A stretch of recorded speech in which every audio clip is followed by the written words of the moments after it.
bonjour à tous. Donc, je remercie les organisateurs pour nous convier à vous présenter le point de vue vétérinaire concernant l'usage des antibiotiques. Donc, ça va être un petit peu exotique par rapport à ce qu'on a vu ce matin. Donc, je suis effectivement enseignant-chercheur à ONIRIS. Donc, ONIRIS, c'est la fusion entre l'école vétérinaire de Nantes et une école d'agroalimentaire, d'ingénieur agroalimentaire, qui est située à Nantes également. Et donc, moi, j'enseigne dans la filière vétérinaire. Je suis également chercheur donc, dans une unité associée à l'INRA, qui a pour thème biologie, épidémiologie, analyse de risque. Donc, on est vraiment focalisé sur la santé animale et également sur les impacts de pratiques en santé animale pour la santé humaine. Et donc, vous allez voir que mon exposé est quand même très axé là-dessus, puisque les problématiques qu'on a aujourd'hui en médecine vétérinaire concernant l'utilisation des antibiotiques, elles sont très fortement liées à la santé publique, en fait. Toutes les actions qui se développent actuellement en médecine vétérinaire concernant les modifications d'usage des antibiotiques, elles sont liées à ce plan national de réduction des risques d'antibiorésistance qui a été élaboré, on va dire, au courant de 2011 et qui s'appelle Eco-Antibio 2017, donc avec un objectif de réduction d'usage des antibiotiques de 25%. Alors 25% de quoi? On ne sait pas bien, on pense probablement volumétrique, mais vous allez voir qu'il y a déjà beaucoup de choses qui ont été entamées et qui vont sans doute permettre de dépasser largement cette réduction de 25% dans les 5 ans. En tout cas, ce qui est important, c'est que ça a été un petit peu une sorte de, pas de séisme, mais disons que ça a obligé les gens à véritablement repenser la façon dont on utilisait les antibiotiques en médecine vétérinaire. Donc ce plan, il se décline en 5 grands axes et une quarantaine de mesures. Donc notamment, on va dire que vous connaissez très bien ça en médecine humaine, donc c'est du bon sens, mais bon, c'était important de le redire, on va le voir. Donc les bonnes pratiques, la sensibilisation des acteurs, les alternatives, l'encadrement et se poser la question de pratiques à risque. On va développer un petit peu ce qu'on entend par là. Les dispositifs de suivi, qu'est-ce qu'on met en place aujourd'hui pour poursuivre cet usage. Et puis les initiatives, les coopérations, etc. Alors comment se pose le problème pour nous? Il est principalement lié au fait que l'usage des antibiotiques en médecine vétérinaire peut avoir des répercussions négatives en santé publique. Parce que très honnêtement, l'impasse thérapeutique en médecine vétérinaire, ce n'est pas vraiment le problème majeur. C'est-à-dire que le fait d'avoir utilisé des antibiotiques et donc de ne plus pouvoir traiter nos animaux pour les infections qu'ils hébergent, on va dire que c'est vraiment marginal comme cas. La problématique principale, elle est liée au fait qu'en utilisant les antibiotiques chez l'animal, on peut sélectionner des agents zoonotiques qui peuvent donc du coup être transmis à l'homme, transmis soit par voie alimentaire, comme Salmonella ou Campylobacter, ou par contact, comme les staphylocoques résistants à la méticilline.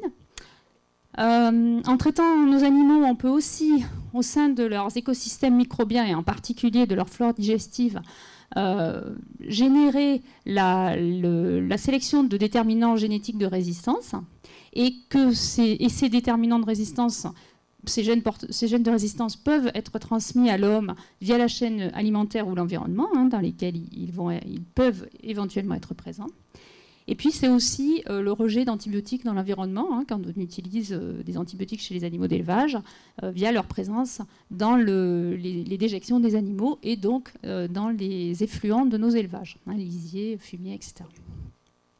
Alors, en ce qui concerne les résidus d'antibiotiques dans les aliments, on va dire que c'est un risque qui existe, mais qui est aujourd'hui plutôt bien maîtrisé. Donc, il y a des plans de contrôle. En tout cas, avec les règles qui sont établies.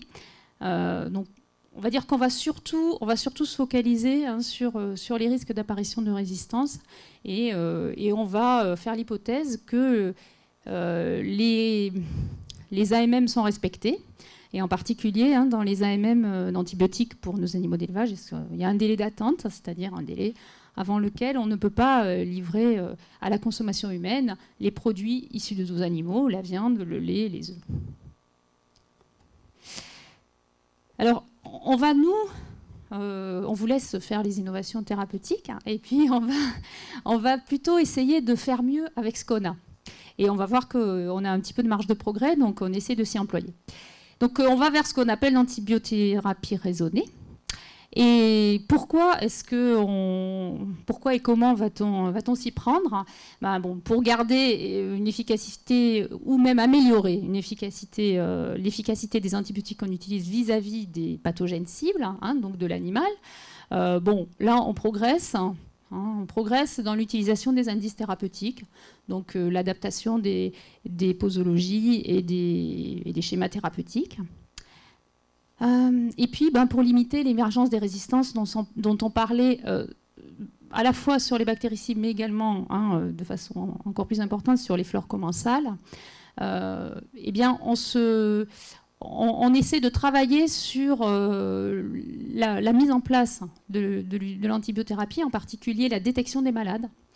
Parce que dans nos systèmes d'élevage, qui peuvent être dans certains cas des systèmes un peu intensifs, la réactivité de l'éleveur à la présence d'animaux malades est sans doute améliorable. Alors pour ça, de plus en plus, on va essayer de s'appuyer sur des nouveaux outils. Alors j'ai pris deux exemples là. Donc là, j'ai pris l'exemple d'un fever tag qui est utilisé chez des jeunes bovins. Alors les jeunes bovins, en fait, ce sont des animaux, ce sont des veaux sevrés qu'on va engraisser, hein, pour qu'ils soient consommés, donc pour que leur viande soit consommée. Ces animaux-là, très souvent, ils sont regroupés dans des centres d'engraissement. Donc c'est une pratique qui est un petit peu stressante pour eux, et du coup, il peut arriver que venant d'horizons divers, etc., ils aient des maladies infectieuses, en particulier en pathologie respiratoire, et qui se les transmettent. Donc c'est un type d'élevage dans lequel on peut être amené à utiliser des antibiotiques à visée respiratoire. Alors ces fever tags, ce sont donc des boucles d'oreilles. Alors je suis désolée, on ne voit pas très bien, mais elle est là en fait, qu'on a mise à l'oreille du veau et qui va détecter une hyperthermie. Donc ça permet à l'éleveur de voir des arbres de Noël qui s'allument, hein, avec des veaux hyperthermiques qu'il va repérer très facilement, hein, dans un lot d'animaux, de plusieurs dizaines d'animaux. Ça va éviter à l'éleveur d'aller faire une prise de température individuelle, par exemple. Voilà, donc ça c'est un projet, il y a un projet de recherche actuellement, hein, qui associe plusieurs unités de recherche et une société qui développe ces fever tags. Un autre dispositif, c'est utilisé celui-là en élevage porcin, c'est proposé par Zoetis. Donc Zoetis, c'est la filiale santé animale de Pfizer. C'est un dispositif qu'on appelle IPC pour Individual Pig Care. Là, c'est tout simplement un stylo numérique, une tablette, et c'est relié à un cloud. Et on demande à l'éleveur quotidiennement de faire un examen de chacun de ces animaux. Donc vous voyez, nous aussi, on s'essaie à la médecine personnalisée. Donc là, la personne, donc ça, c'est utilisé en élevage porcin. Et donc les infos sont envoyées sur un cloud et le véto peut suivre, s'il le souhaite, l'évolution. Par exemple, l'idée, c'est après une intervention du véto dans l'élevage qui aurait préconisé des mesures de maîtrise d'une maladie, voir comment ça évolue cliniquement.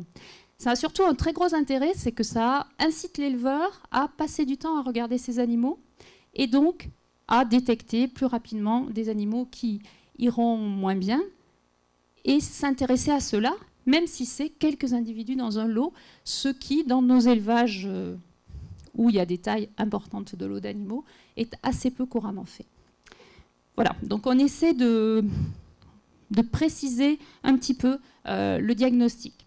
Alors, en complément de tout ça, bien sûr, on envisage, et notre unité, avec une unité de l'école vétérinaire de Toulouse, travaille là-dessus, sur du diagnostic rapide, hein, qui permettrait de dire, bon, en patho-respiratoire, on est confronté, comme chez l'homme, à la possibilité d'avoir des infections virales ou bactériennes. Donc d'avoir une possibilité de diagnostic rapide permettant de dire, justement, si on est orienté virus-bactérie. En complément de ces aspects-là, ça serait sans doute très intéressant. Bon, ensuite, un autre aspect, c'est l'administration les doses d'antibiotiques utilisées. dans le but de limiter les fenêtres de sélection, la durée de la fenêtre de sélection des résistances. Donc là encore, il y a des travaux qui sont menés, qui ont été validés sur des modèles animaux, donc des rongeurs, chez lesquels on a provoqué des infections expérimentales, et qui sont en cours de validation sur les espèces cibles, en particulier les bovins. Et puis pour ce qui est donc de limiter l'impact sur les flores commensales et donc les bactéries zoonotiques qui sont présentes dans ces flores, les actions qui sont en cours visent principalement à limiter les durées de traitement. Donc là encore, on manque d'études spécifiquement vétérinaires. On s'appuie pour argumenter là-dessus sur des études humaines qui montrent des efficacités cliniques équivalentes et des survenues de résistance moindres lorsqu'on diminue la durée de traitement.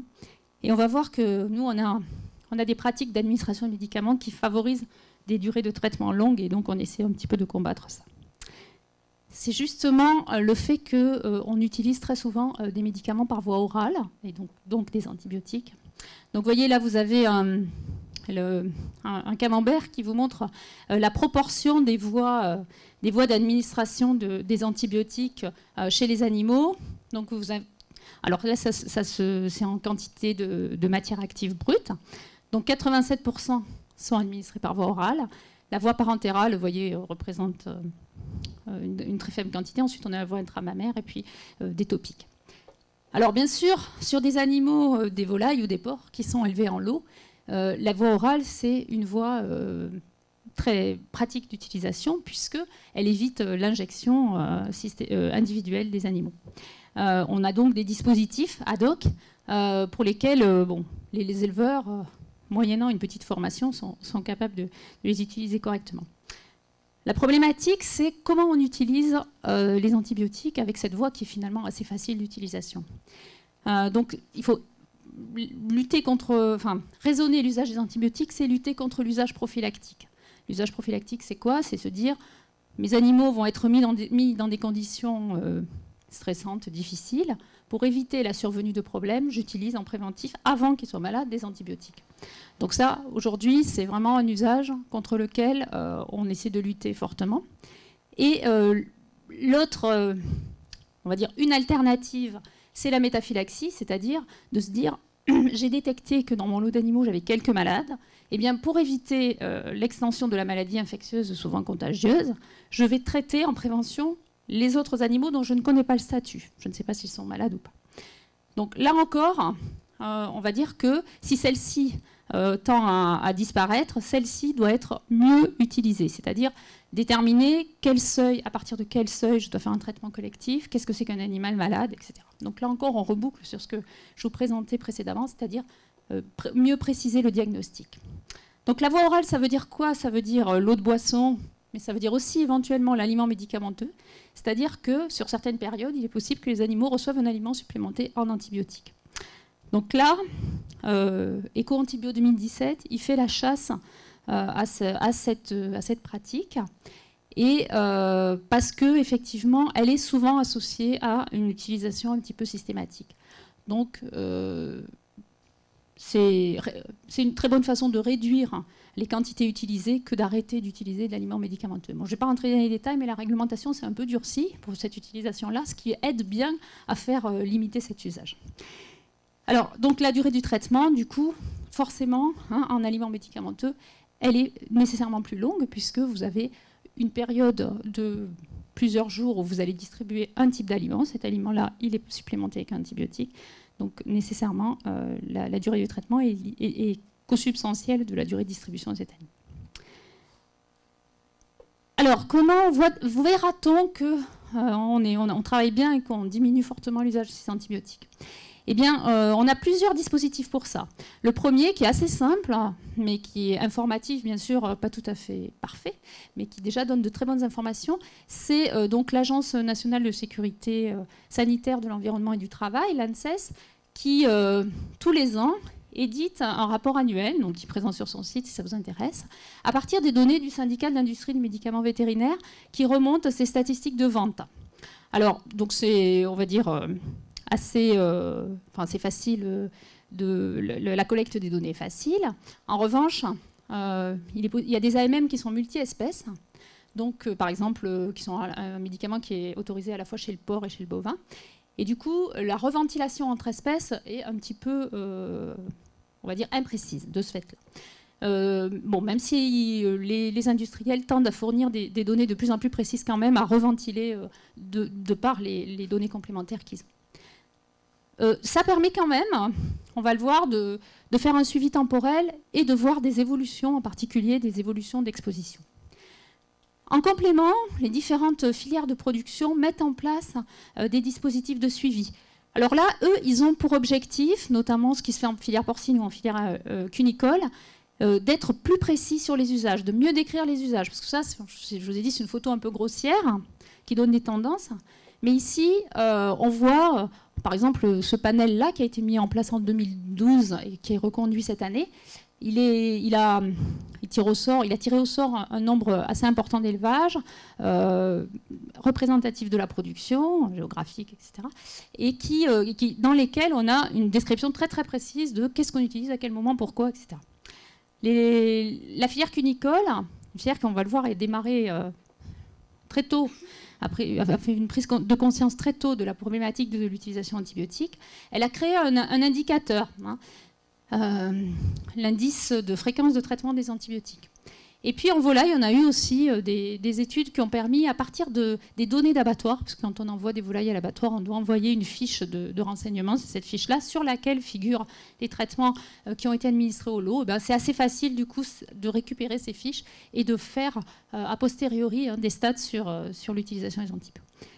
Bon, tout ça, c'est complété d'études ponctuelles qui viennent décrire ces usages dans les filières, avec la grosse problématique sur laquelle nous, on se penche en ce moment, des indicateurs d'usage. Parce que tout à l'heure, je vous disais, on nous dit réduisez de 25%, il faut réduire la quantité totale. Bon, si j'arrête d'utiliser des tétracyclines et que j'utilise des quinolones, par exemple, la posologie étant complètement différente, mécaniquement, je vais diminuer la quantité totale. Donc les indicateurs méritent qu'on s'intéresse un peu plus précisément à non seulement combien on utilise massivement, mais comment, à quel moment, sur quelle durée, etc. Donc là, il y a, dans le rapport ANSES, il y a un certain nombre d'indicateurs qui sont calculés. Alors donc, qu'est-ce qu'on utilise en médecine véto? C'était pour vous brosser rapidement un panel des familles de molécules qu'on utilise.